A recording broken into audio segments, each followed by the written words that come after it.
Right, I think we're live. Right, hi guys, it's Nick. I'm actually broadcasting from home this time, so hopefully, fingers crossed, my broadband is better at home, so I shouldn't break up as much. But anyway, I'm here with Zahir again. You want to say a quick hi, Zahir? Hi everybody, it's Zahir. I resell in the UK. That's my new add-on bit I've added from last time. Yeah, nice, that's good. And Thank then we've you. we've got special guest who I'm sure many of you will recognise, Mr. Steve Hixxy. You want to say hi, Steve? Let us know who you are and what you do. Hi guys, Hixxy here. Sort of do that. Yeah, I'm just a UK reseller like the rest of us. Really, everybody knows what I do. I buy other people's TAT and sell it to other people. That sums it up pretty well. So yeah, we haven't really prepared much, I'll be honest. We've got a loose theme. We thought we'd try and talk about if you're going to get into reselling or you've been reselling for a long time, about the benefits of thinking outside the box, not being a sheep and just copying everyone else, and just see what questions come through. We've got the question chat thing open. I'm on my daughter's laptop, and I'm not quite sure if I'm going to be able to view that. I might have a try, but if not, I'm sure Zahir will be tech guru and I'm and I'll in the follow the chat chat. on the YouTube. Yeah, I'm watching it on YouTube. So Right. Okay, so Zahir's on it. So if you want to message us with any questions or whatever, please do so. Um, but yeah, what are your thoughts then, Zahir? Have you had a think about thinking outside the box and what that means? yeah, it's something. I don't want that term to kind of become a bit what's that word? Cliched. I don't want it to become more cliched than it already is.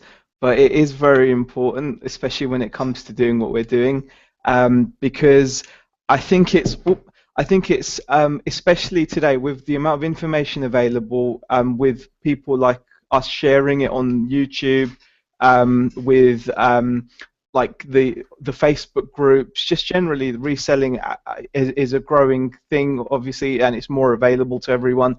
So I think it's really important to be able to adapt, and I think that's what it's all about, really, thinking outside the box, being able to adapt to the changing kind of game. Just because something's popular one moment doesn't mean it's going to be popular the next. So if all you're doing is watching what other people are doing, you're kind of going to be one step behind. So the trick is to watch what people are doing, learn from what they're doing. It's kind of like the whole teach a man to fish rather than give a man a fish, or is it give a man a fish he eats for a day, teach a man to fish he can eat for a lifetime? That kind of thing. Yeah, yeah, yeah. Yeah. That's what I think anyway. I think we should move it on to Hixie because I'm sure he will have some pearls of wisdom with his lovely northern twang to add. Uh, you just summed it up there. So yeah, just do your own thing and that's all I did. I mean, I watched a few videos. I watched Nick. I watched Tom. I mean, I watched Tom years ago, and I was trying to get the silver and all. I was trying to do all the silver and that, but that was like pretty limited really because everyone were at it at the time. And I met Nick, so I started watching them, picked up stuff he showed me because to be honest, I'd be walking past all his stuff, and in the beginning I didn't have a clue what to pick up, so I was just picking up stuff he was showing, and then that was it. Then once I got it and I thought, oh, I can sell it. I mean, world's your oyster, innit? I just started buying all sorts, and now I just buy all sorts of weird stuff. I mean, anything. I'm like an opportunist for me. I don't have any set thing I buy, but I have a few favourites, but I'll just buy anything. If I can sell it, I'll buy it. And that's just come from trying stuff and making mistakes all last year and that. But now I've got quite a good load of information in my head now, and I still keep buying new stuff, and trying that. I don't know, that's it, really. That's what I do. Yeah, it's been interesting watching your little journey for the last year or so. I mean, you're not really making many videos now, but as you got into it, you could see that you were thinking of trying different avenues, and then you had that massive haul of what was it, those ashtrays, and you got into that for a while. And yeah, it's fascinating. I mean, we've said this before, but that's all I've ever done is kind of learn about something, got into it, and then found out about something else and got into that, and just keep moving and keep evolving, really.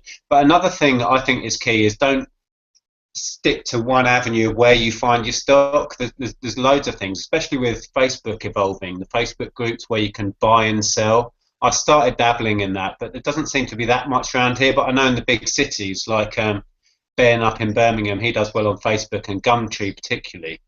I've had no joy whatsoever on Gumtree, but that's another avenue. So don't think just because in my videos it's all about car boot sales and maybe a little bit of charity shops. There are other avenues, and just be inventive and creative. You know, local papers where they list all the stuff for sale. You can get some mad bargains on that sort of place. Have you tried Gumtree and had any joy? I think you've dabbled a bit, haven't you? Yeah, I mean, I think that's a good point. I mean, it kind of echoes what Les has said as well. He says it's called taking a punt on things like I do and don't rely on car boots. That's not to say don't rely on them. Like you said, it's all about your particular area. If you're finding that your car boots are plenty for you, that you can get enough stock, then yeah, you can just do car boots. If you're finding that they're not, then yeah, you do have to look at charity shops like you do as well, Nick. And other places like Gumtree has been good for me in the past. I don't necessarily always use it. I'd say that my main sources of stock vary according to the time of year. And like obviously in the summer it's car boot season, so you're mad not to go to the car boots. You have to do it. But when it's more quiet, I will make the effort to go to the auction houses that are local to me. I'll make the effort to go to the charity shops. I will go to them and look at them if I need to. You know, and like you said, you've got Gumtree, Facebook groups are really good. You know, you can get some decent stuff. I mean, Caroline's a perfect example of that, isn't she? I mean, she posted up that she got like literally like over 1,000 pieces of really good quality kids clothing for 150 quid. Now, you know, that shows, and you know, she's down in Devon, isn't she? So Yeah. yeah, so it shows. Doesn't matter where you are. It's all about showing a bit of hustle. You know, it is about doing that, and you'll find things in different places. Absolutely. So, Steve, going back to you for a minute, what's your situation now? You're still taxiing, I know, a little bit. Are you? How much is your reselling part of your income now? Is it still building, or what's your plans with that?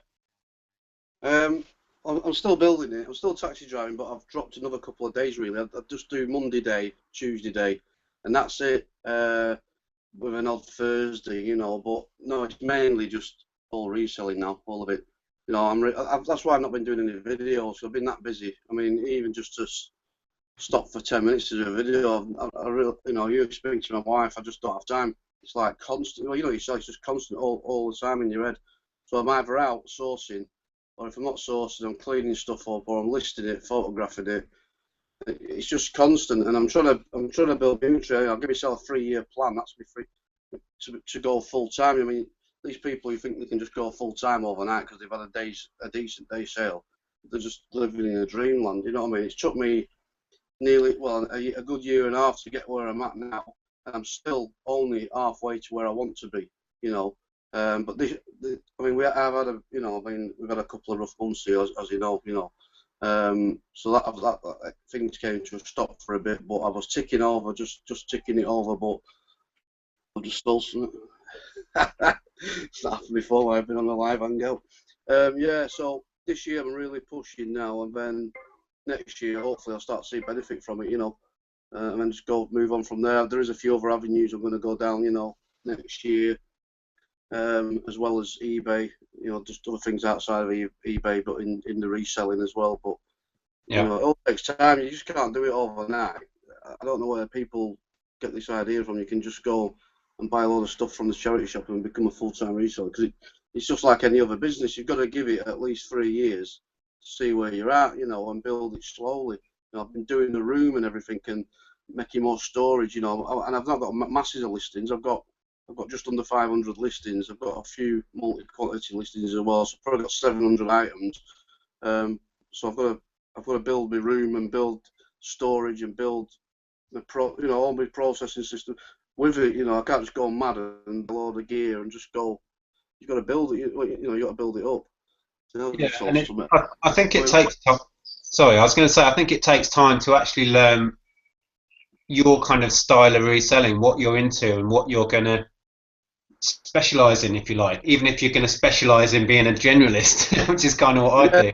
Because I mean, I know what you're selling has evolved already because you're going a bit down Ken's road and dabbling in the antiques and silver and all of that, as well as doing all the stuff that I pick up. So it's interesting to see that you already in this period that you've been selling a year or so, a year and a half, what you're picking up has changed beyond all recognition from when you started because you were just going on what I was saying, which is great, but now you've just taken it off in a completely different direction. Yeah, it's weird how it's happened because I mean I don't pick board games up anymore. I don't pick.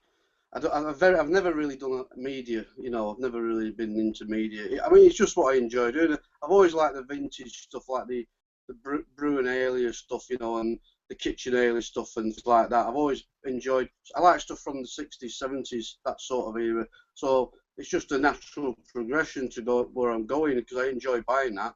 I mean, I've walked past stuff today that I could have made money on, but I just left it because it's not what I'm into anymore. And now we're meeting up, meeting Ken over the last 12 months, and I started going out with Ken a lot. You know, he's into his antiques and his vintage and all that. And we both like enjoy what we do, so we go out on little road trips together and buy. So of course we're going to the same sort of stalls, the same sort of fairs, same antique centre. So you know, I'm more towards that now. But I've got to keep an happy medium because I know a lot of it's long tail. There's some good money in the stuff I buy, but it's long tail, a lot of it. So I've got to keep buying my bread and butter as well. Just, you know, because I can't change my model too much because I'm not like Ken where I've got 3,500 items where he can sustain long. You know, his sell-through rate's a lot lower than mine, but he can you know, he makes a living out of it because of the amount of stock he's got. I couldn't sell everything what he sells on the amount of stock I've got, so I've got to mix it up a little bit. So that's what I do. I'm trying to get a happy medium, you know. I'm trying to buy. My room's getting full now.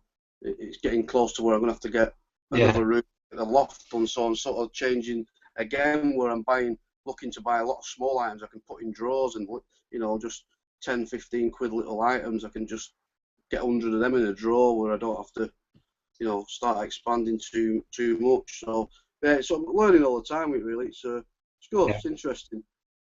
I mean, Hixxy, what I'd like to ask you as well, actually, is there's been a couple of comments here from Garage Sale Warriors, who's kind of mentioning that about the time frame, which personally I agree with. I like in terms of how long it takes for a business to build to become sustainable. I do agree that actually to get a consistent level of sales, it will take time because, like Nick said, that you have to kind of bed in and learn the kind of reseller you are.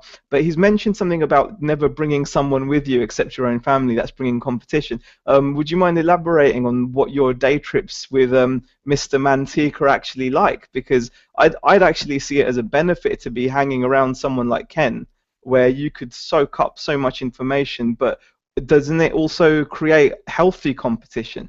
I mean, why do people see competition as bad? I mean, what's your opinion on competition as a topic, really? I love it. I mean, the days I've had out with Ken have been some of the best days I've ever had out picking. You know, it's been great. It's been fantastic. I mean, I respect Ken for what he sells, and he's the same. He'll go, you know, he'll spot stuff a lot quicker than me. Certain items, he'll be on it before I walk past it, and he'll go, yeah, Hixxy, I've got 3 of these. Get one of these, there's good money in that, you know. Or I know stuff that he sells, and if I see it, I won't just go and buy it in front of his nose if it's something he specialises in, you know, like war medals or something like that. I won't pick them up or anything. I don't know nothing about them. But if I spot them, I'll tell him or I'll send him that way, you know. And it seems to work. There is a couple of items we like to fight over, but it's just a laugh, you know what I mean? Well, that's the point. Is the competition is a, you know, wouldn't you say it's like a good thing then? It's a healthy thing, isn't it? It's not something people should be afraid of. I see a lot of posts where people want to kind of avoid competition, but it brings out the best in you, right? I mean, I'm sure he's not going home empty-handed, is he? No, he always spends 300 or 400 quid on a day out. I'll spend. I mean, if I go over 100 quid, I'll lose sleep at night. But he'll spend 400 quid on a day. You know, I think to hear you're just saying that competition isn't bad because you're going up there soon. You know what? You know what? I've got to say, when I was up there and I met these two, it was so brilliant. It was just lovely. They're like lovely guys, and just the whole experience was mind-boggling. All I can see is like the beautiful scenery and all that stuff in my head. But I mean, I'm not just saying it because of that, but I genuinely feel that it is competition is healthy because you look at how people do things and you want to implement that into your reselling because you're not going to do it exactly the same, are you, Nick? I mean, you know, you've got your way of doing things. I've got my way of doing things. Hixxy's got his way of doing things, but you still take on what other people are into. I mean, you've still got a nice little pile of VCRs building up now, right? Haven't you? Oh God, yeah, yeah, I do.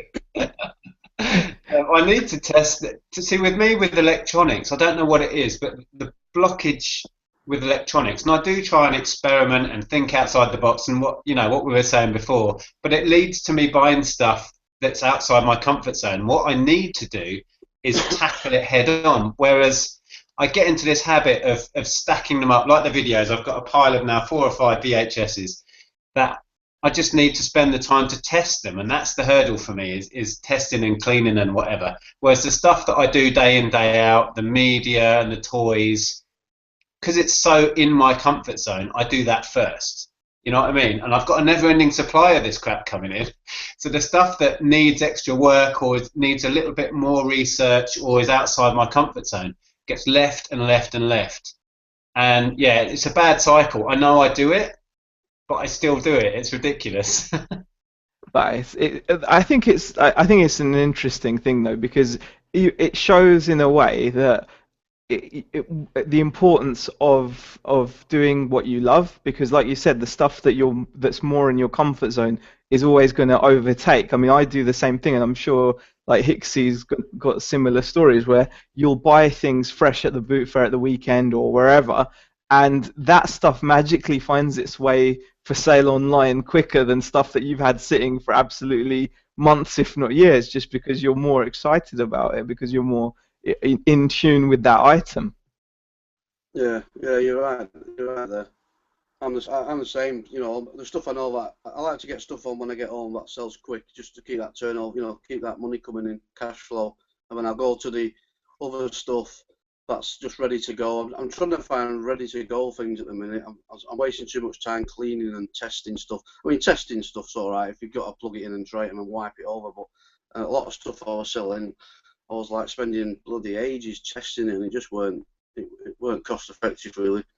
So I'm Yeah. ready. I'm all about ready to go now, mate. That's why I like vintage because it's all dirty anyway, so you can just put it on. Exactly. I think that's a really good point there, Hixie, because it's like everyone sees just the very basics of of whatever it is that we're talking about. I mean, even something as simple as just like buy a VCR for X and sell it for Y. It's not as easy as it sounds. Even going to the boot fair is not as easy as it sounds. I mean, there's been a lot of talk about people getting upset that they're losing out at boot fairs to, for example, a lot of collectors are getting upset in terms of resellers getting there first. And I think it comes down to just, it does take effort to do this. I mean, when I finish a boot fair, my legs are aching. I've walked around these massive fields, often about 2 or 3 boot fairs on a Sunday, and I've walked around. I've done like miles. I think if I had a pedometer on me, I'd be comfortably have walked well over 10,000 steps. And you've got to put that level of effort in if you want to find that stuff. So sometimes Absolutely. it can, yeah. And you'll sometimes get some of your best stuff right at the end. I mean, the amount of times I've watched one of Nick's videos and he's like, right at the end, I saw this lady and she was just throwing stuff at me and I was just grabbing it all and putting it in my bag. And you only get that if if you're going to put in the effort, aren't you, Nick? You're not going to get that if you're just going to turn up at 9 o'clock and leave at 10. Yeah, well, also hanging around till the end. I think I said that in the last haul video. Last weekend, we hung around and people were starting to pack up, and suddenly people's mental outlook on their stock completely changes. Not everybody, but certain people are like, right, I'm now in the headset of going home, and I don't want to take this crap with me. And if you manage to get talking to someone who's in that frame of mind, yeah, it's amazing. I mean, she started just giving me stuff, literally giving me stuff. And then I picked up a pair of brand new £70 suede leather Faith boots for £3.50. God only Amazing. knows what Yeah. she had them priced at for the Yeah. last 3 or 4 hours, but she was just like, I don't want to take this stuff home. So I was just like, man, I had a load of kids' clothes off her for next to nothing as well. It's great. But yeah, It's right. going back. Sorry, I was just going to say, going back to you were saying about the amount of time you have to put in to find all of these potential things at boot sales. I get a fair amount of questions on my channel and people saying, how do you find this stuff? Because I don't see it. I went to 2 boot sales yesterday and came away with a handful of rubbish. How are you doing it? And I don't think they realise that, I'm out of the door at 6. I drive like way up the motorway to a boot sale. I'm there for a couple of hours. I tear around like a maniac. I then drive all the way down the motorway to another one. On the way, I'll pop into Hitchin and whiz around that one. Then I'm down the motorway again to another one, and I'm there till into the afternoon from 6 in the morning. And I think some people don't appreciate the level that all of us go to find the stuff. It's no coincidence that we have these piles in our halls. It's because we put the hours in, and it's because we put the leg work in. Yes, we do have the knowledge, but that's secondary, really, to putting in the leg work to find it, I think. Yeah, I mean, I think especially like I'm getting an echo in my ear. I'm not sure. I can't hear it. No? Okay. Maybe it's just me. I don't know. Okay. Well, no, it's gone now, I think. I think it's gone. I was getting an echo. That's really weird. Especially when it comes to traveling, that's quite an important thing. You said that you drive down the motorway to get to where you need to go. I've got someone in my family that has a business where they sell used cars, and they live down here in the southeast, but they're not afraid to regularly go up to Scotland to buy their cars because that's where the money is. There's no money in buying cars at auction in the southeast to sell them in the southeast because you won't make any money doing that. You have to actually make the effort, and there's going to be dealers that aren't going to make that effort, and they're only going to maybe travel to Birmingham, or they're maybe only going to travel to I don't know, Milton Keynes or wherever, I don't know, to a car auction because that's all they can be bothered to do. And they're not going to make the same kind of money as he is because he's willing to go that much further. And I think the same really applies, doesn't it, when you think about it, to what we do. Yeah. And Yeah. Go on, Steve. No, he's right. I know a couple of lads who go up to the Isle of Skye, to the like a marine auction. They buy outboard engines and things like that, and the money they can get them for is absolutely ridiculous. And they just stretch them back down to here. We're in the north of England, but they can go up there and spend 500-600 quid on an outboard engine, fetch it down here and get 1,600-1,700 quid for the. It's balmy, and they get them from the auctions up there. And they just like fish farmers and stuff like that. They use them for a year, and they just get rid of them and renew them. And if you're willing to put the effort in, I mean, it's a 10-hour drive from here to Skye, but when you can get like 10, 15 objects like that, items like that, and make a grand a piece of them all, it's worth spending a few days up there and doing it. It's just about putting, you just got to put the effort in, and you get out of bed in the morning. Yeah, exactly. And that's a fine example of doing something completely different and thinking, perhaps if you're in an area where there isn't much stock, or you can't find the stuff that I buy, or you can't find the electronics that Zahir's interested in, just find it. There's stuff out there. I mean, we've been saying this till we're blue in the face. The stuff is out there, believe me. I could, if I really, really went for it at the weekends, I could reach even more boot sales and fill the car up 2 or 3 times.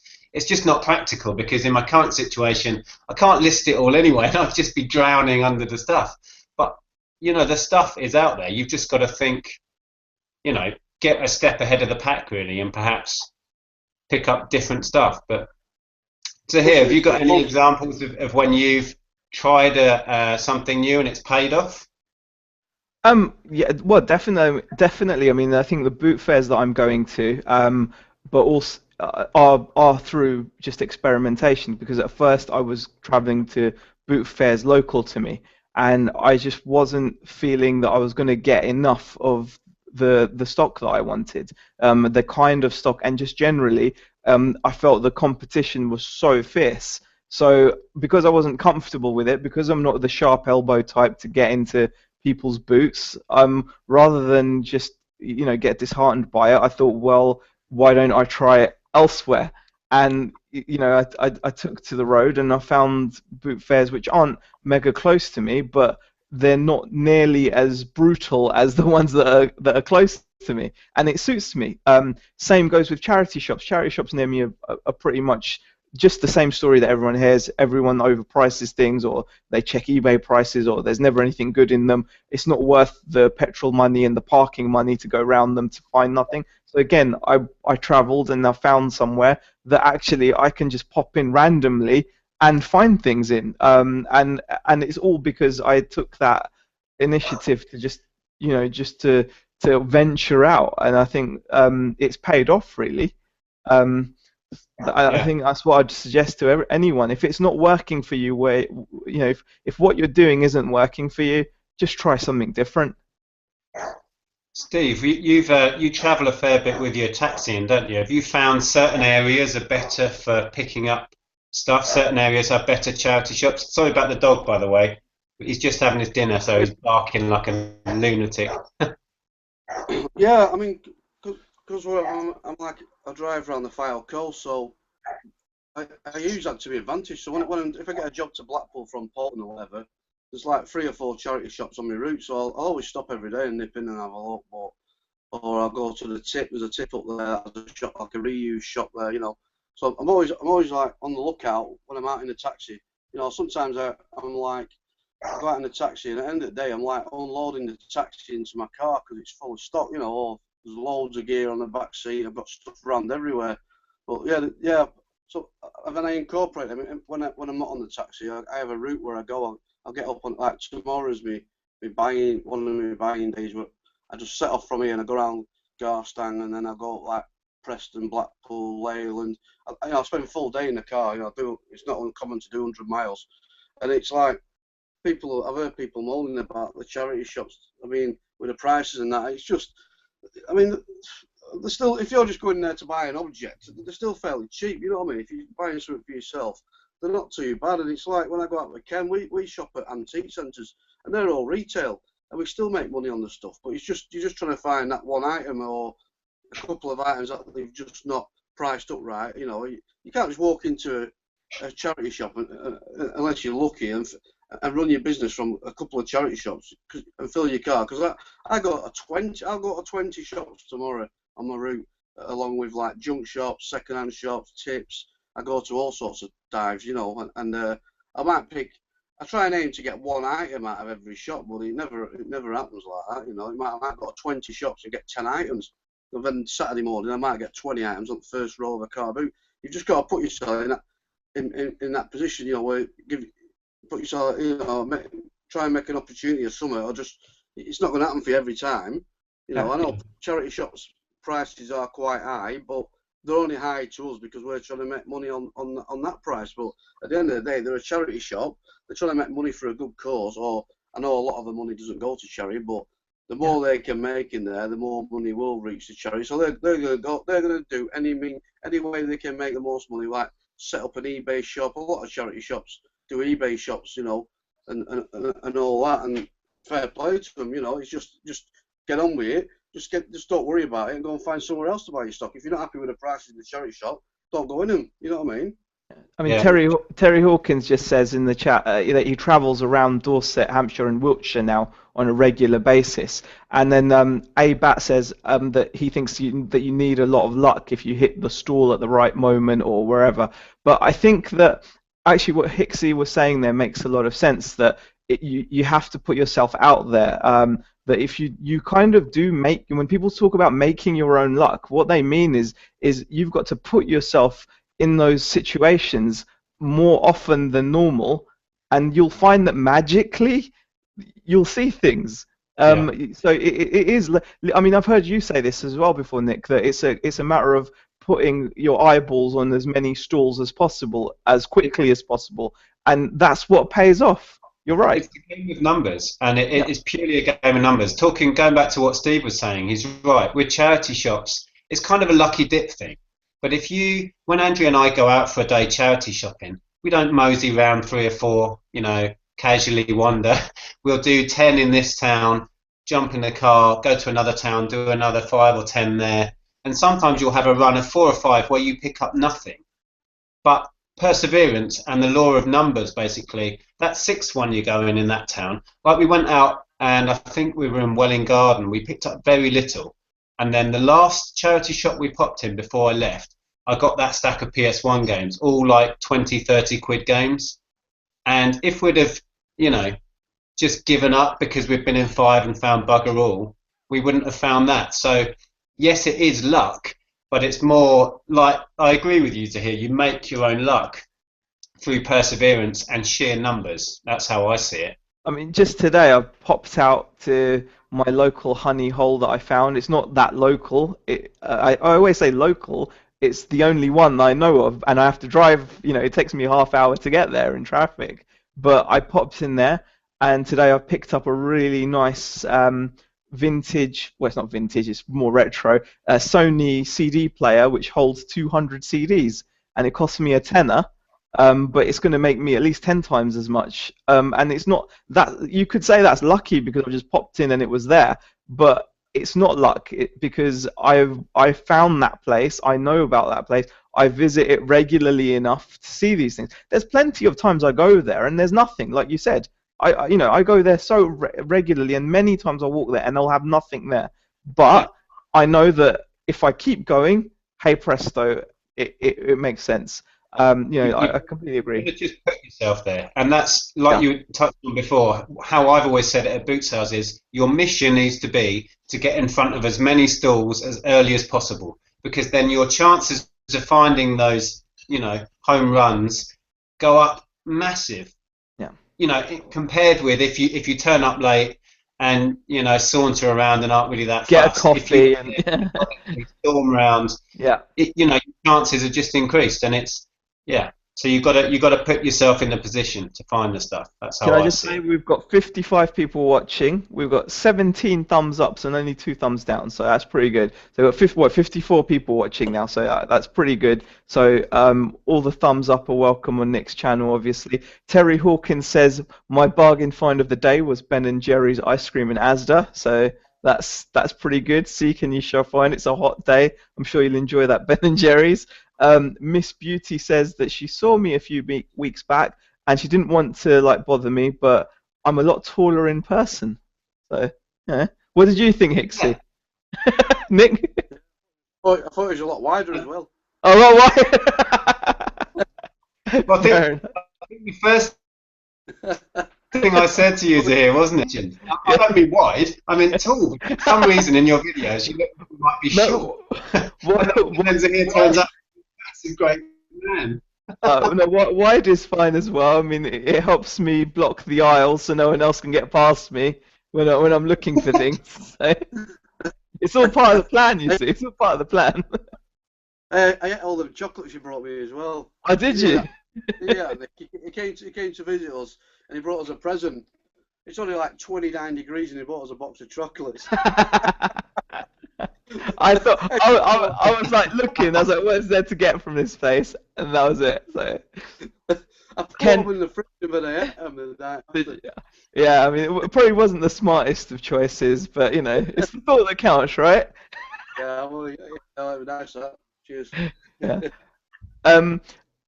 Bat says 7 hours on Sunday and still buying at the end, which is right. Ken says that he found £300 plus items at the car boot on Sunday, and that's with Zahir and Hixxy on my shoulder. So there's loads of stuff at boot fairs. You just need to be open. Exactly, and at the same boot fair as that, because I was on like scouting mode really, because I was just there I was soaking in the scenery, to be honest. The place is bloody gorgeous. Can't get over it, especially living down there. But yeah, at the same boot fair that Ken says he found £300 plus items, I'm pretty sure Hixxy got a few home runs, and I picked up some really good stuff as well without even trying. I mean, I got that Olympus camera that the Mewtwo you guys should look out for. So everyone out there, look out for it. You're not going to see it that often, but if you see one, grab it. It's a plasticky little camera. Bought it for £3, should sell for £100 plus. So I got that from there. I got these awesome action figures as well. Can't remember what else I got. I got a nice bunch of stuff considering I was on like cruise control, as it were. So and that's with Hixxy there, with Ken there, and God knows who else there. We're not we're not the only people that do this. As you know, there's loads of people that do this. But there's plenty to go around. We live in a very consumer-heavy society. There's always going to be stuff to go around. People don't, people are happy to just chuck stuff away, really.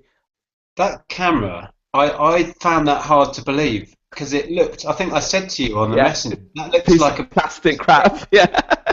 That I wouldn't have spent £1 on. You know what I mean? It just. It So does look. Lens, is that right? To do it, That's got a right. lens. Yeah. It's a specific one. You've got to get it's the MJU, the Mew, but it's got to be the Mewtwo, and it's got to say f2.8 on the lens. That's Pokemon. So here, Mewtwo is the Pokemon. Yeah, he is. Yeah. So just remember Mewtwo, and it's got to say 2.8 on the lens. But yeah, it's more of a cult kind of camera. I'm pretty sure I've heard Yorkshire Reseller mention this as well. I'm not sure, but I'm pretty certain he's mentioned it because he's into his camera stuff as well. But definitely, it just shows that's. I might remember it now. I know it's Mewtwo because I can remember Pokemon, so that might help actually. Exactly. So it definitely is. Get Down the Gym says 80% of success is showing up. Yeah, it's true, definitely. We've got Starwingo here. Hello from Madison, Wisconsin, USA. Polashek is saying hello from Bournemouth. It's pretty international in the chat. Got 58 people watching and 28 thumbs up now, which is brilliant. Shall we throw out there to all you guys watching us live? Throw us some questions because we kind of didn't really plan this too well, so we've kind of run out of our own questions and stuff here. So yeah, throw us some questions if you want to ask me specifically anything, or Steve or Zahir. Just pop them in. Also, whack that like button. Let's see if we can get that beyond what we did last week. Hello from Belgium as well. Laura says hello. Laura Troyan, hello from Belgium. Sam says, I truly appreciate the down-to-earth, non-hypey way y'all share your successes and failures. I'm guessing that's from the States, but thank you. Royston Gaming says hello from Sunderland. So yeah, I mean, one thing I've noticed is, being traveling around like I do. One thing I've noticed, and Nick, you'll notice this as well, and Hixxy, wherever you go, there is stuff, isn't there? There should be no need for anyone to worry about sourcing. If there's one thing, the easiest part of this job is finding stuff to sell. There's plenty of it everywhere, and really, you shouldn't be disheartened if you're going to have those odd days where you don't find anything. But wouldn't you guys say? I mean, have you really ever had trouble finding stock to sell, Hixxy? No. Ever? Yeah. Any time of year that's worse than others? It's not, is it? No. I've always put the effort into finding it, and I think one of the key things to finding stock is, and the more I do it, the easier it gets. And it's not because I'm just lucky or whatever. I think it's because the more I do it, the more things I buy and sell, different items. I've always said this. Every time I go, every week I go, I'll buy something I don't know anything about, and I've never lost much because I don't spend a lot on stuff anyway. On new little niches I want to try. I just want to test the water. So the more things you try, the more stuff's going to be out there. So if you've got 1,000 different things you sell, you're going to be able to walk in a car, fill your car in 10 minutes. But if you're only selling like PS1 games of a certain sort or PS2 games, or that's how you're gonna struggle because everyone's picking them up as well. But if you've got like 50 other items in your head that you can pick up, well, forget them for the day. There's loads of this. Let's have some of this. You're gonna get some every time you go.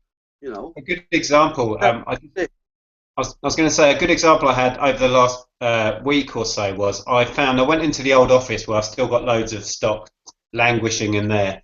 I found a bag which this also relates to hanging around to the end of a boot sale. A couple of years back, I hung around to the end of a boot sale and I picked up a bag of BT telephone handsets and the little docking stations and the plugs to charge them up and a little answering machine. I think it was BT Verve or something like that. And I paid £1 or £2 for the bag full. And then because it was tech and I couldn't be bothered to test it and list it, it sat in there for 2 years. Last week I got it out and I listed it all. I couldn't get them to hold charge, so I sold the handsets without batteries, basically. They've all gone. And then I've been selling the plugs separately. I sold one of the plugs for £12.99 yesterday. The little docks have been selling individually. So from this bag full, I'm probably going to make 40 odd quid. But it sat in the office for 2 years because I couldn't be bothered to get round to listing it. So it's just money that sat there. But that was a pickup that I took a punt on. I knew nothing about it, didn't know if it had any value, but it was there and it was at the end of a boot sale. And because I'd hung around that long, I got it for next to nothing as well. So that kind of wraps up everything we've been saying in a nutshell, really. It pays to take a chance. Yeah. Did you sell the magazines you got? Them ones like I got? You know, I haven't listed it. I went through them all and I think I'm missing one or two, and I was debating whether it was worth picking them up, but I don't think it is, so I'm just going to list it with a couple missing.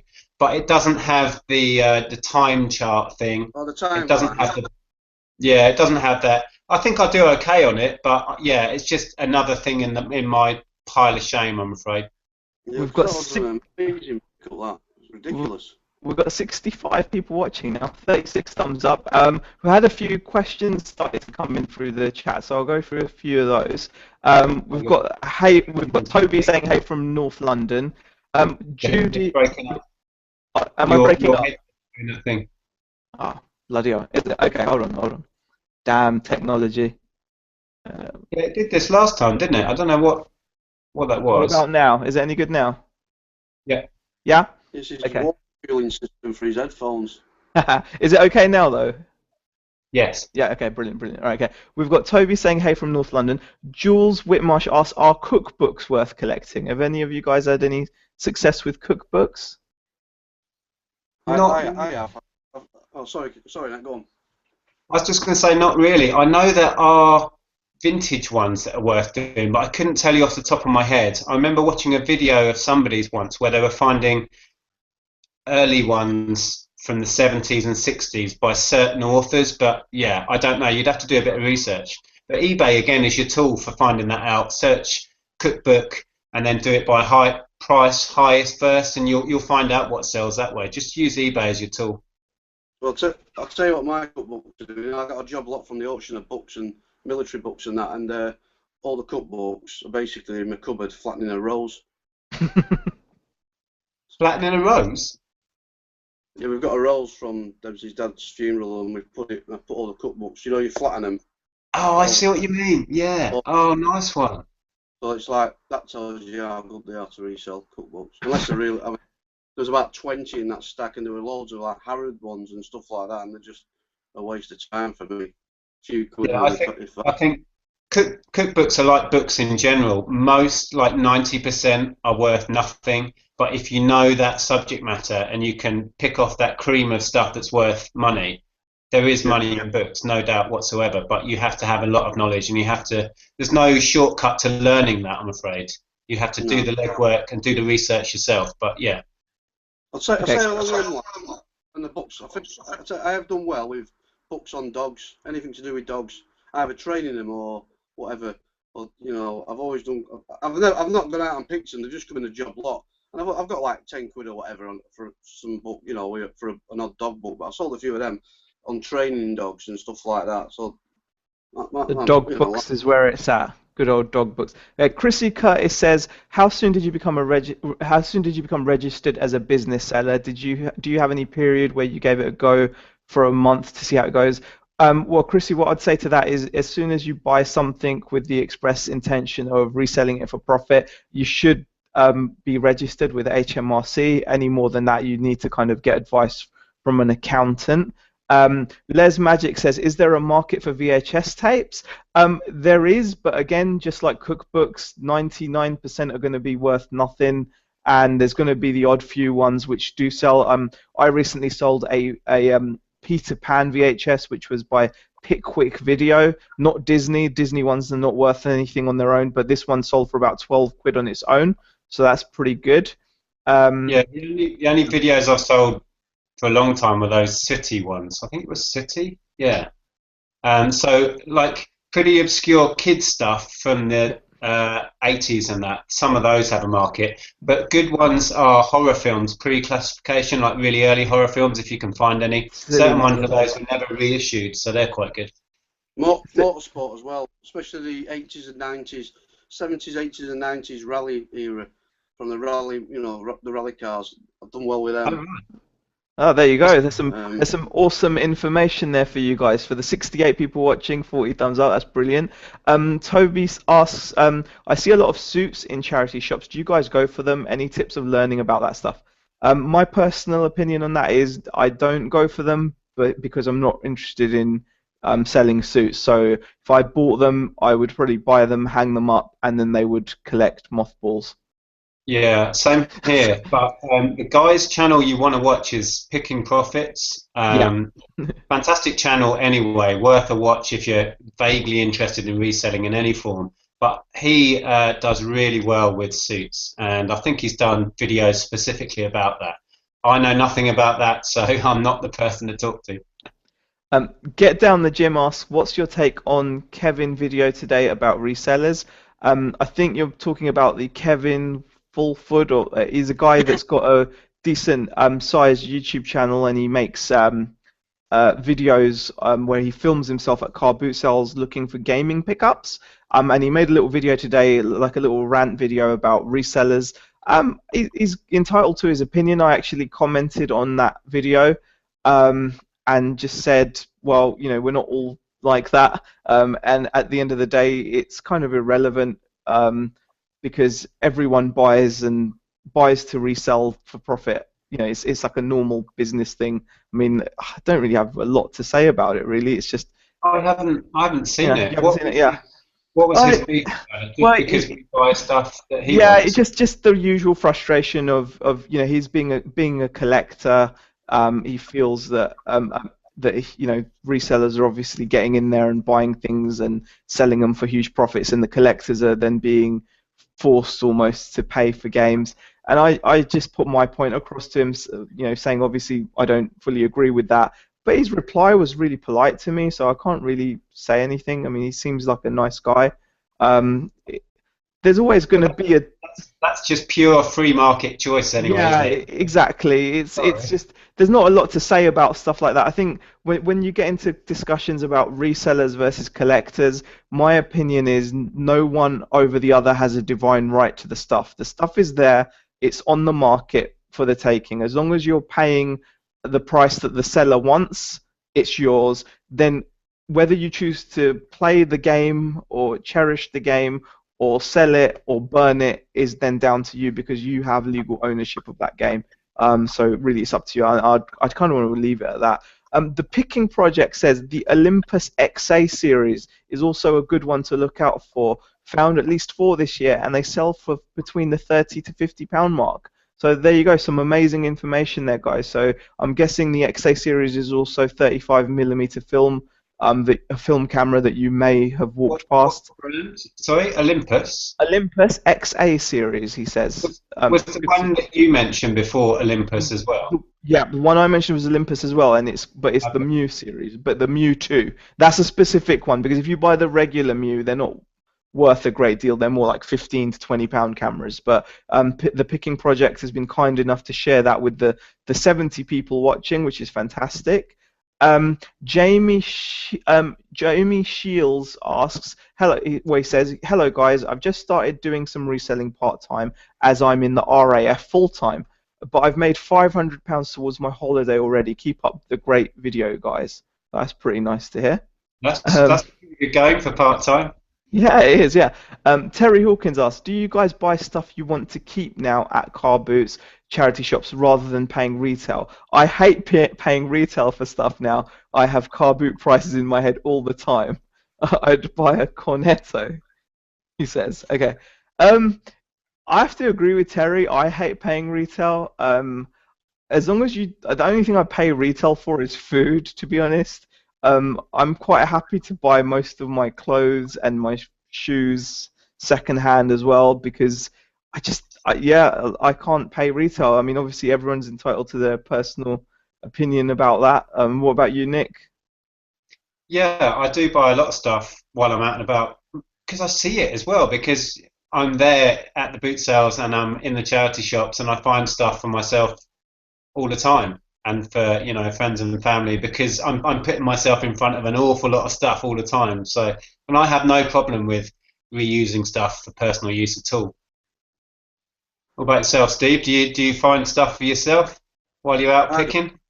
yeah, well, half the stuff I fetch home from the auction sometimes, the wife claims it, Like Yeah. bought it was like a vintage like style like little chest, like a little bedding chest. It was nice, it's now in the front room. It's like a 50 quid item. I got it for a couple of quid from the auction. I got up in the morning, there's a little sign that saying this is mine now or something like that. So, I always had problems with Ellen stealing stuff. I'd bring toys and games and whatever home, and they'd magically disappear. Disney movies was the one. She's still into Disney, but she's kind of moved on a bit. But yeah, I'd lose half the Disney stock I'd bring home because they'd just appear on our video or DVD shelf rather.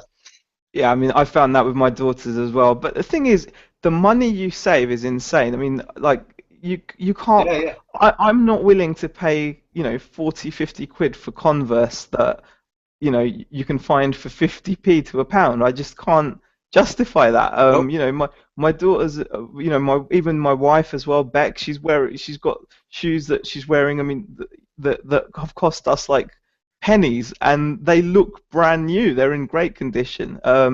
You just I'm can't wearing I'm wearing corduroy Converse. Converse. Oh, there you They're all go. black, But you can't They go were bought wrong. from eBay. Exactly, exactly. Miss Beauty 79 asks, if someone asks you what you do for a living, what do you say? Um, Good question. It depends who it is, in terms of the level of detail that I provide. But if it's like for an official thing, I'll just say I'm an online seller. So if someone asks me, so for example, like now I'm going to be looking for a place to live, I'll probably just say I'm an online seller, eBay, Amazon. I don't mind saying that. Um, but what about you, Nick? What's your answer to that question? Yeah, similar. It depends who I'm talking to, and if I want to get into that discussion of explaining what reselling is. Yeah. Yeah, generally, if it's an official thing, I'll just say I'm self-employed. I run my own business online. That tends to tick all the boxes they need. But yeah, friends and family know anyway. But we said this in the last video. I try not to chat about it in social, circles with friends because it just becomes an endless list of questions. Yeah. What about you, Hixxy? What do you say when same someone stuff. asks you?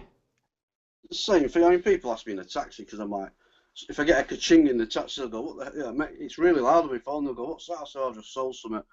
They go, "Why? What are you doing?" So I sell on eBay. I do taxi for a few days. I'm just an online reseller, really. Well, what's that?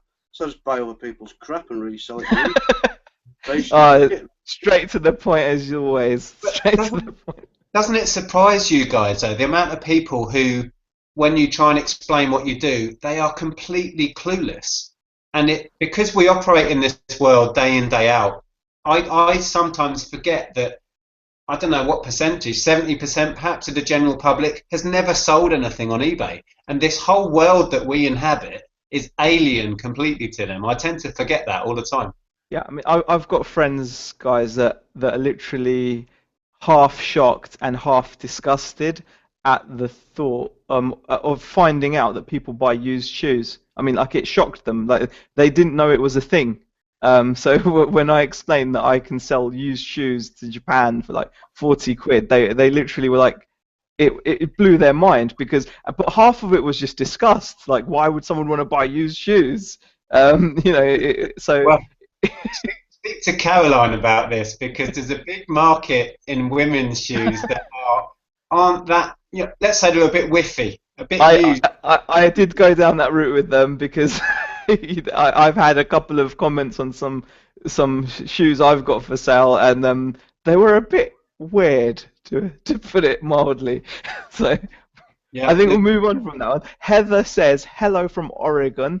Love the international pool of knowledge. It's fabulous, and I'm grateful for the opportunity the internet offers." Smiley face. So yeah, brilliant. I mean, it's what we love about the internet. Really, it's how it's brought so many people together, and we can share our our knowledge. I would never have met these fabulous chaps had it not been for the internet.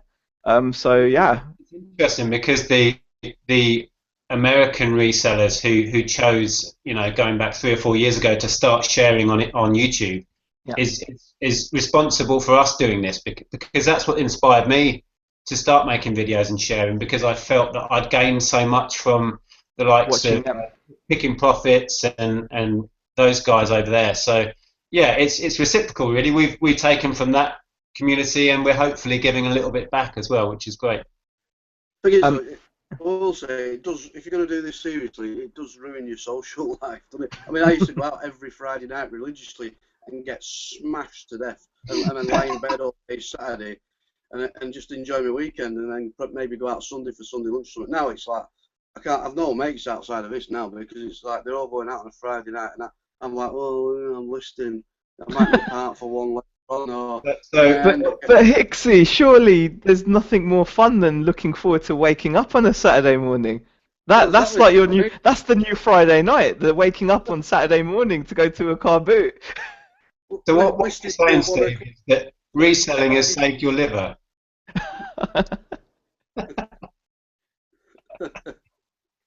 Health benefits of reselling. Carp Fishing asks, "Hey guys, are you all self-employed or registered as limited companies? And how are you going to manage it when your wife joins you when you move up north to here?" Um, I'm self-employed, and in terms of when my wife joins me, how we're going to manage it, we'll just see it. We'll just take it as it comes because I really have no idea how we're going to work together. I'm hoping we'll be fine. But I'm guessing I'll still be just registered as self-employed, but in a partnership, if that's what you meant. Anyway, That's how we've got it. We've yeah. we've been a partnership since we set up the gaming shop many years ago. Um, So you're Actually, no, still since we started self-employed. selling online. Sorry? Yeah. So you're still, you're registered as self-employed. Andrew is registered as self-employed, and then you're a partnership. Yeah, so we do separate tax returns each, and we do a partnership tax return, and we are 50/50 partnership. So that's how it's operated for tax. But it's just the same as being, self-employed on your own, really. It's Yeah. just an extra form to fill in. Yeah. I'd say to anybody. I mean, been a lot of talk about setting up and registering with all this lot and going self-employed and that. I mean, we all know that really, if you're buying something to sell, you have to be paying tax on it or registered to do, to pay tax, even if you're not going to pay much tax on it. But I'll just say to anybody, I mean, the route I went down, I rung an accountant, and I have an accountant for my taxi, and I have an accountant for eBay, and he charged me 300 quid a year. It's quite a lot. I mean, but I just pile everything up into envelopes for each month and just give him every year, and that's it. It's forgot about, and I pay 30 quid a month a direct debit, and it's dead easy. It just takes all that hassle away from you. But if you want to do it yourself, I just think for me it's just more. Probably not. Probably once I've done it once or twice, it won't be that bad. But I'm rubbish without like that. So I just keep all my receipts every month. I just print out my sales, add up all my receipts, and I just stick them away and give them my accountant when he screams for them. And it's And money then at well. least you can sleep easy at night as well, then, can't you? Knowing that it's all done correctly. Yeah, exactly, Yeah. exactly. Just 30 quid a month, and that's it. And it's taken care of. I spend an hour a month on my books, so got it down to about an hour where I have to print stuff off, write stuff down, add everything up, incomings, outgoings, leftover. That's it. Bang, it gets filed away, and then that's it. So it's if anyone's wondering, I'd advise. I mean, you can do it yourself, but if you've not done it before, it can be a bit Look into daunting it. and that. But Yeah. anybody who's like going to do this seriously, get yourself an accountant if you want. I mean, it's up to you, but that's what I've done, and it's just I can forget about that. He does everything for me. I'll tell you what, though, I'm just too tight to pay someone to do it. It's not that difficult, is it, once you've done it? I think I can see your point as well, Nick, that It's not because especially when your turnover's under 80 grand, you can do all the simplified stuff, can't you?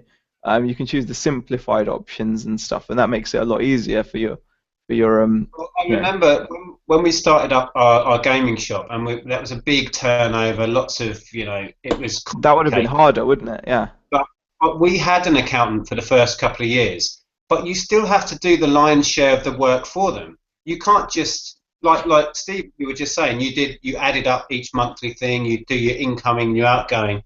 It dawned on me after a couple of years, I was paying this guy a lot of money because he was doing our VAT for us as well, to just add up the numbers that I gave him and fill in a form.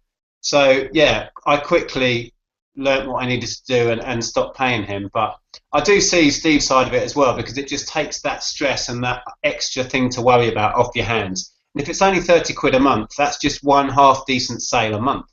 Yeah. You know what I mean? Yeah, So yeah, definitely. I mean, I probably down, understand both sides. yeah, I'm probably just down the line, I'll do it myself. But just when you're yeah. setting up, and like I'm only in my second year, it just takes that pressure away, and I can just concentrate on building my sales and building my business and forget about that. But maybe 2 or 3 years down the line, and especially next year, well, probably the end of this year, I'm going to give up the taxiing. So once that's out of it, because I've got the tax, it does my taxi and my eBay, So, but after a couple of years, I'll probably take it on myself when I've got where I want to be, But just starting up, I got one straight away, then I can forget about it and just concentrate on what I'm doing, Yeah. the stuff. We've got 80 people watching and 46 thumbs up, so that's pretty good going. Pretty good going. Thanks for everyone that's tuning in. We'll get through some more questions, but I think we'll be looking to cut it short soon. Is that right? Or Yeah, well, we can. What we could time go are for a we? bit. I'm still good, so Yeah, 6.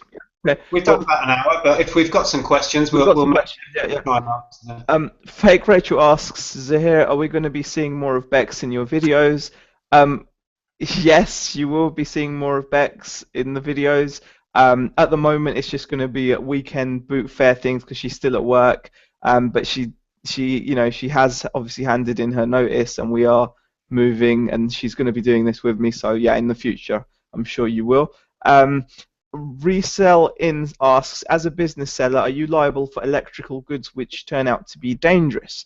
Okay, as far as I know, the answer to that is if you sell something to someone and it actually ends up killing them or something, it blows up and kills them. If it's proven that it was your item that did that, then potentially you could be liable for that.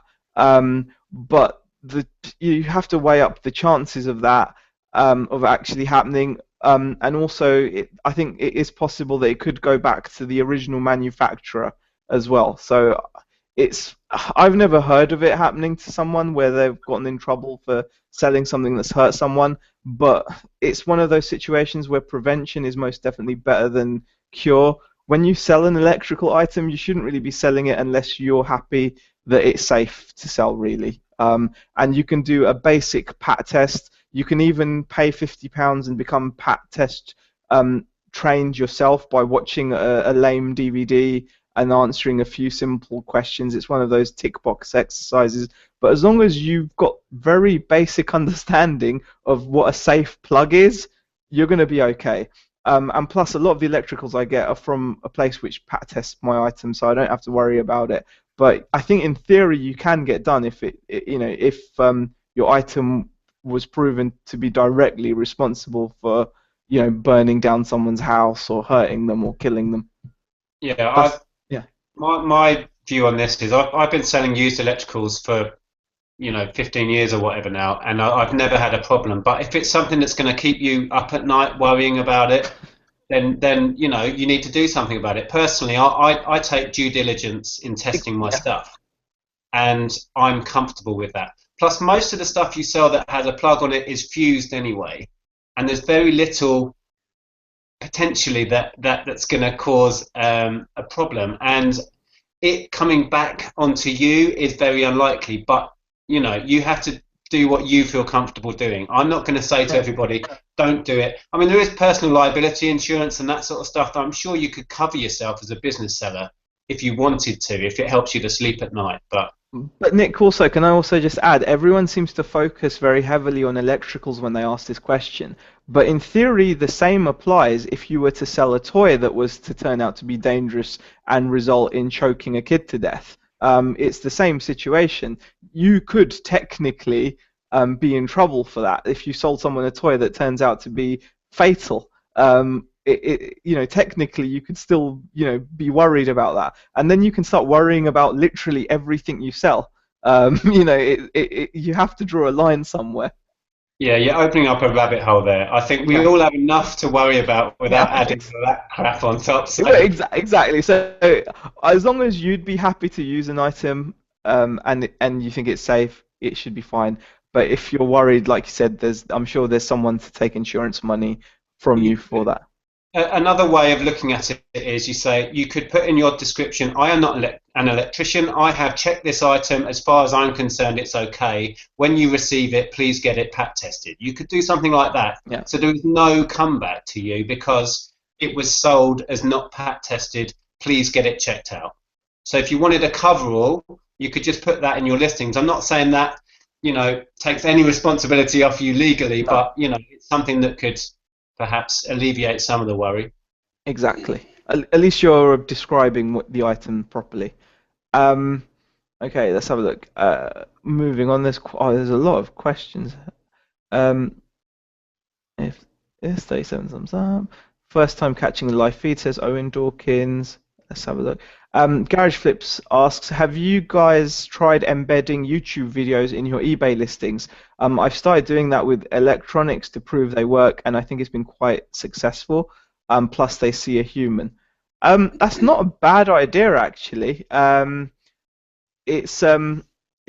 thought about it, and I think Margaret made a video recently on how to embed videos into your eBay listings. And like with anything, you're in competition with. If you're in a market that's very saturated and you want to stand out, it would be a good idea to do. I've not personally done it. I've not had the need to do it, but if I felt it would give me an edge, and that would get me a better price, then yeah, it's definitely a good idea. What are your opinions, Hixxy?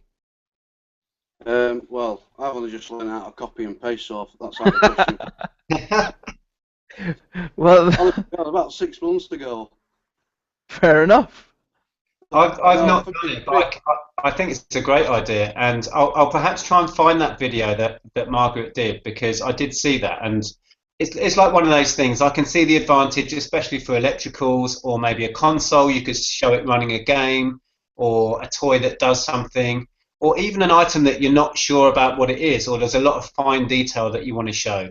You could show the condition of something, revolving it on a video, you know what I mean? So the potential is fantastic in giving confidence to your buyer of exactly what they're getting, but it's not something I've done. But I will try and drop the link below to that video that Margaret did. So if you're watching this in the future and the link isn't there, please send me a message and then I'll put it in, because knowing me, I will forget.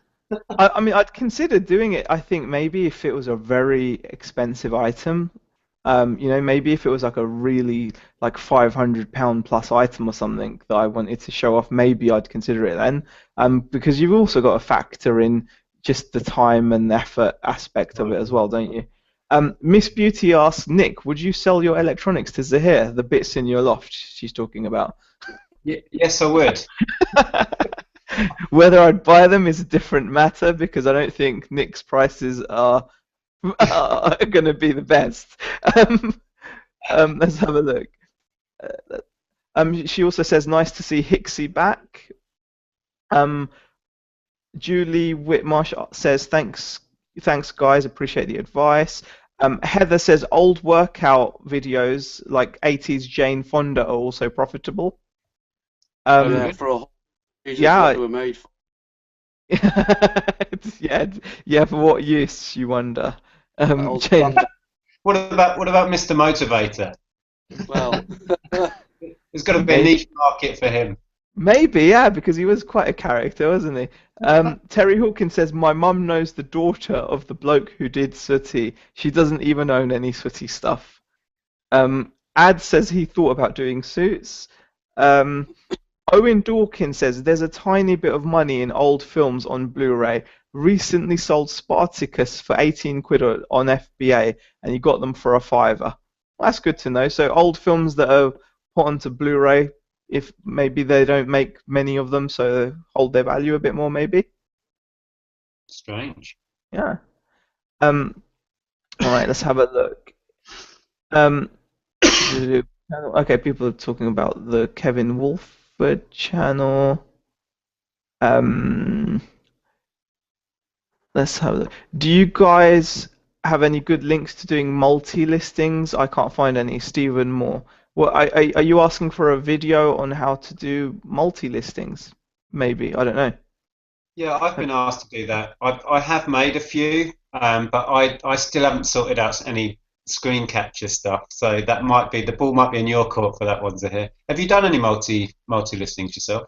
Um, I think I've done one. It's just for like, I had some incomplete Friends box set DVDs, you know, the seasons. So I Yeah. thought I'd just try out doing a multi-listing for it because I'd never done one before for that very reason. So I did one for that. Selling the individual Yeah, DVDs. yeah. Well, you know, like the season one, or so you can just choose your season. I did it more just to see how to do the to do a multi-listing. Actually, that's why I did it.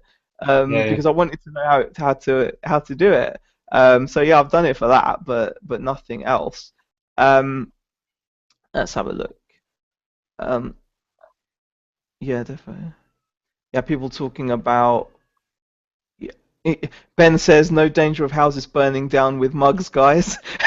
So, um, yeah, Ben's definitely safe there. But then again, if you sell a mug that's got like an odd shape on it, or that is known to have a flaw, maybe someone could choke on a piece of it. You never know. So there is a risk.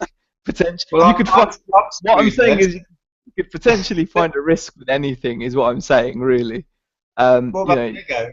Children choking on Lego. I've sold millions of Oh, Lego bricks. you know, you've got to put a disclaimer. Exactly. I mean, there's something with everything, isn't there? All right. I do the video embed. It's different. Andy Wadsley says he does the video embedding. Terry Hawkins says Castlevania is a good seller. God, there's so many. Yes. Chronicle of Narnia. John Brearley saying evening to everyone. That's Hi, John. cool. Um, John, Okay. Good used good says old 80s wrestling VHS can be good value as well. Um, Yeah, there's a big following for anything wrestling, isn't there? I've sold mm. odds and sods over the years, and yeah, And big market. especially He says Disney VHS with the Black Diamond label as well. So he says those can be valuable as well. So yeah. Oh, I was just going to say, if we leave the questions there, I was yeah. just going to ask you two how has sales been for the last couple of weeks for you two guys, and how are you doing moving forward? Have you got any plans for numbers of listings that you're aiming for?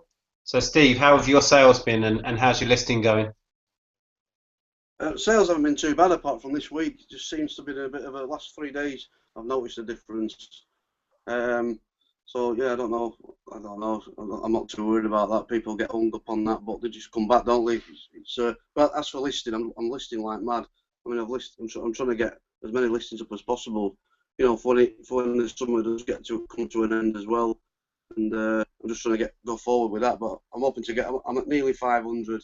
I'm making space and hopefully be at 600 by the end of next week, maybe the week after. So I'm just keep hammering the listing. I think that's just key. I think the more you list, the more you sell. Everyone says that. You know, just common sense in it. But yeah, just hammering the listing, buying and listing. Especially Yeah, wise, I've had a bit of a lull. I've managed to get quite ahead. You know. you're a listing monster. You put me to shame, you do. Well, I don't. Once I get going, it's all right. But once I get sat in here at 9, I get chatting to you a lot or whatever. You know, just motivating myself along. And it's all right, but it can be hard going. But I don't know. That's why I'm all about ready to go items now because I can just buy them. It's just more effective for me. I can just buy the stuff in, get it in, and don't have to touch it. Just get it on the stand, get the photographs done. I take 10 photographs of about photograph about 10 items and I'll sit down half an hour, get them listed, and then I'll photograph another 10. I'll just keep going until I burn myself, until I'm fed up, basically. And then, I don't know, that's what I'll do. I mean, I've done 60, 70 listings this week, so it's all right. That's good stuff. So Zahir, how have your sales been ticking along, and how's the listing going? We were talking about, and we need to do this, Zahir.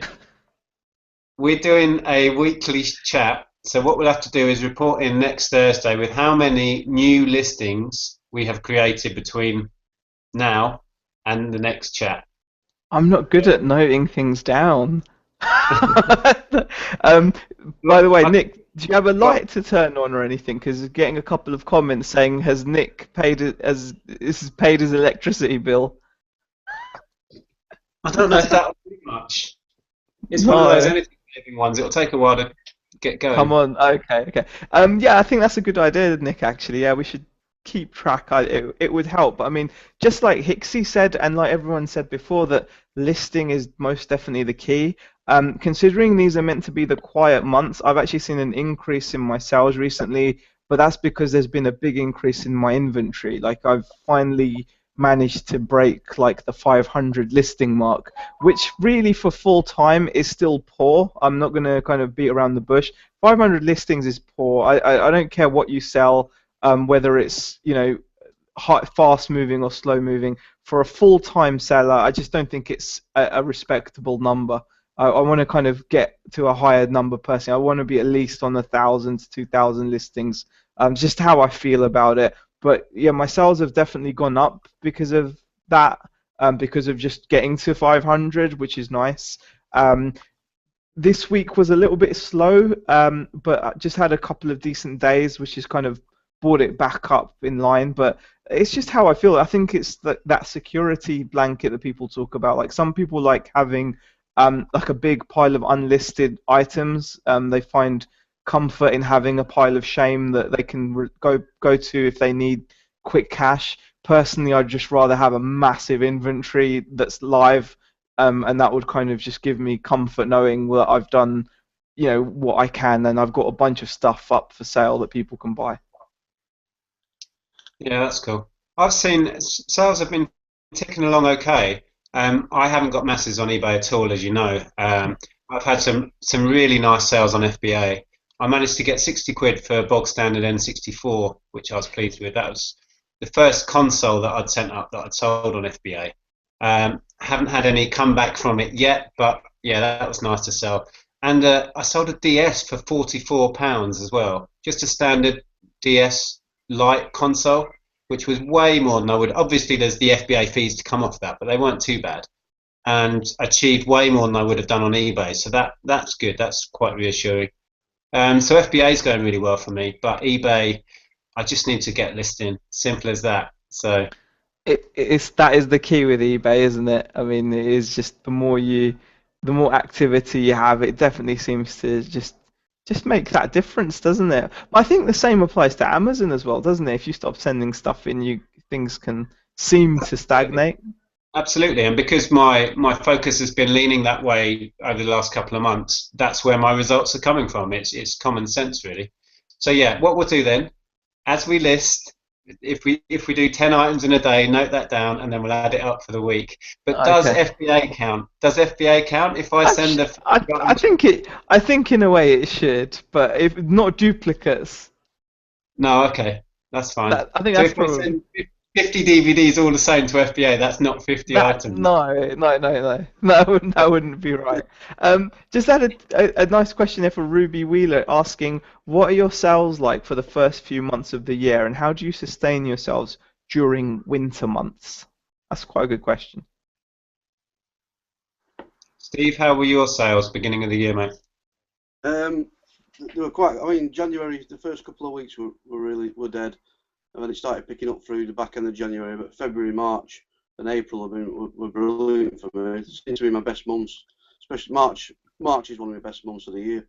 I don't know why, whether it's the weather or what, but I always look forward to February, March, because I do have two or three good months there. So yeah, I don't know. I don't know if it's the stuff I sell. I never do well at Christmas, mate. Never seem to do well at Christmas. Last two Christmases have been crap, really. But I think it's just down to what you sell. you know, I don't sell a lot of media or tons of game stuff, you know. So a lot of my stuff's like weird, you know. Just one person in the world wants it, and I've got to wait for him to find it. So, but yeah, no, it's been all right. It's just like I say, the last 3 days have been pretty slow. I've only had an handful of sales. I've had three actually while we've been on air. So Oh, Oh, cool. no. I'm having a good night so far. But Has your kaching stopped working? Because my kaching has died and I haven't reinstalled it. Let me go and see no, if. I've heard people saying it's gone down and that, but I've never had a problem. It's just mine's just not been kachinging much. I've not been selling much this week, but Oh, maybe since things. we've been live, I've sold a box set of books and another box set of books. Not surprising there. But yeah, going back to sales, I mean, it's interesting because a lot of what I do is very Christmas oriented, so I do see quite a big sales spike. But this year, January, February, March, there was quite a big dip, but Amazon kept me going through that really because stuff was just slowly drip feeding out. So yeah, Amazon really paid off for me first quarter this year. It's something I've not got into Amazon. I started FBA last year, and I sent tons of stuff up, and I've just given up on it. Like it's still all up there, and I sold a few things this week actually on Amazon, which is pretty rare for me. But I mean, I've just given up with it. It's just not my platform. I enjoy it. I mean, everyone's different. Aren't they? You love it, don't you? Send box. I mean, I enjoyed it when I was making a box up and that lot, but I just can't concentrate on both. And eBay is where I want to be, and so I've just decided to knock it on the head and just stick to one thing really. Yeah.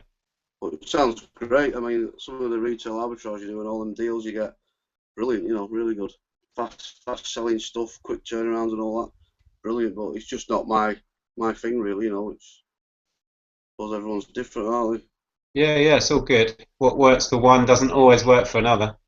So I'm going to have to wrap this up now, guys, because I've got to go and get ready and go and play cards. they? Well, Sorry to everyone whose comment or question we couldn't get to because a lot of had quite a lot of comments come in actually. So it's been quite busy with nearly 80 live viewers. We've had over 80 live viewers and 51 thumbs up. So hopefully everyone's enjoyed the chat. I mean, I certainly did. Having Hixxy on was brilliant. Yeah, thanks, Steve, for popping in and chatting with us. Hope you enjoyed that. And Zahir, as ever, thanks for being our tech guy. I'm sorry, I'm in the dark. Labels. Yeah.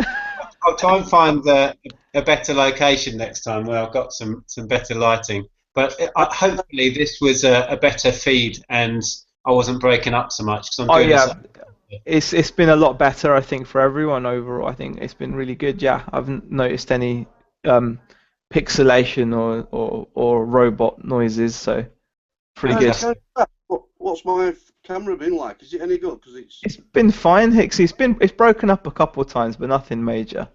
yeah, Yeah, I Nothing know major. a Yeah. couple of times where Steve just sort of went and then stopped, but only once or twice, so not too bad. that's not bad. I need But to sort thanks everyone in the chat as well. So thank you for commenting and everything. It's been really cool. I'm really enjoying doing these weekly things actually. Good. It's nice. It's nice. Yeah, they've had a really good response actually. So yeah, thanks for all the viewers. Please give it a thumbs up if you enjoyed watching, and we'll do the same next week. So cheers, guys. Thanks for you Cheers. two chatting with me. Cheers. Cheers. Oh, hang on, I can't find the button on here. Here we go.